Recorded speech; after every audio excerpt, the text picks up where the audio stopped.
All right, let's talk about something that's actually a good problem to have. Growth. But, with that growth often comes, well, a bit of chaos. So today, we're going to dig into how you can organize that chaos using something called brand architecture. It's all about turning a potential mess into your greatest strategic advantage. So let me ask you this. As your business is growing, does it ever feel like you've just got too many moving parts? You launch a new service, so you start a new newsletter for it. Maybe you even spin up a separate social media account. And all of a sudden, things that used to feel so simple and organized now just feel chaotic. If that sounds at all familiar, trust me, you are not alone. And there's actually a name for this. We can call it the mess of success. It's that natural tangle that just kind of happens when you're doing well and you're expanding. But here's the catch. If you leave it unchecked, that mess can actually start to undermine the very success that created it in the first place. This quote right here, it just nails the problem. You add a new product, maybe a community group, another service, and if you don't have a plan, they just multiply. They just proliferate without any real connection to each other. And that lack of coherence, that's exactly where the trouble starts. So what does that trouble actually look like in the real world? Well, for starters, your customers get confused. They're not sure what your main thing is anymore. Your marketing budget gets spread way too thin across all these different names and messages. And your core brand? It actually gets weaker, not stronger. And this is a big one. Your SEO takes a hit. Search engines like Google can't figure out what you're the expert in, which makes you a lot harder to find. Okay, so how do we fix this mess? The answer is by getting intentional. We need to introduce something called brand architecture. Think of it as the system, the blueprint, that holds your entire strategy together and brings some much-needed order to that chaos. In plain English, brand architecture is just the rulebook for how all the different pieces of your business fit together. It's what answers those key questions like, what's our main brand? What sits underneath it? And how do we make all those connections super clear for our customers? And this right here is probably the most crucial point. We are not talking about logos or fonts or what colors to use. This is a fundamental business decision. Getting your structure right impacts everything from your marketing efficiency to how you manage risk and, most importantly, your ability to scale down the road. So what are the options? Well, the good news is this isn't endlessly complicated. There are really three main paths you can choose from to bring that clarity back to your brand. Okay, first up is the monolithic model. Think of your favorite local coffee shop, let's call it Morning Brew.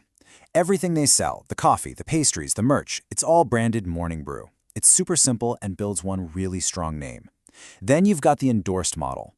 Imagine Morning Brew launches a special line of sandwiches called City Bites by Morning Brew. It's got its own vibe, but it's borrowing that trust and credibility from the main brand. And finally, there's the house of brands. This is less common for smaller businesses, but think of someone who owns a cafe, a bookstore, and a bike shop, all with completely different names and identities. They're all separate. Now let's talk about where this all really matters today, online. Your brand architecture isn't just some internal flowchart you draw up. No, it directly shapes your digital footprint, which is where most of your customers are finding you. And this is the modern challenge, right? A clear, logical structure online does two incredibly important things. First, it signals to your customers what you're an expert in, and just as importantly, it signals the exact same thing to the algorithms, the AI on Google, on social media, you name it. So where does this fragmentation show up? Well, it's in your domain strategy. Do you have one main website or like 5 confusing ones? It's in how you name your newsletter, your online community, your products. All of these digital pieces, they need to follow the same logic or they just end up competing with each other.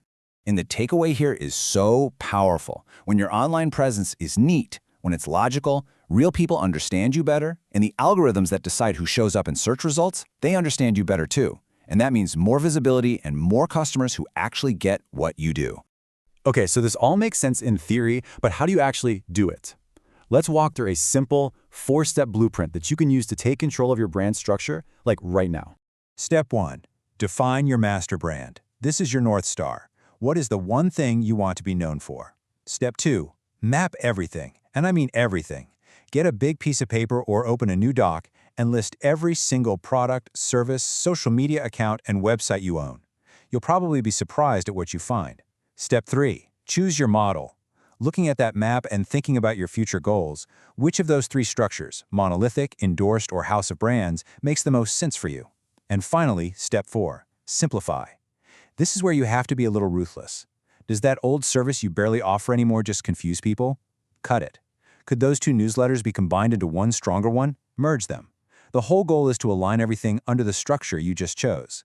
Look, it might feel like you're losing something by cutting back, but I promise the opposite is true. Just remember this: strategic control and the power to grow. That doesn't come from having more stuff. It comes from consolidating your efforts into one focused, powerful brand. So, I'll leave you with a final thought and a little challenge. Grab a piece of paper right now.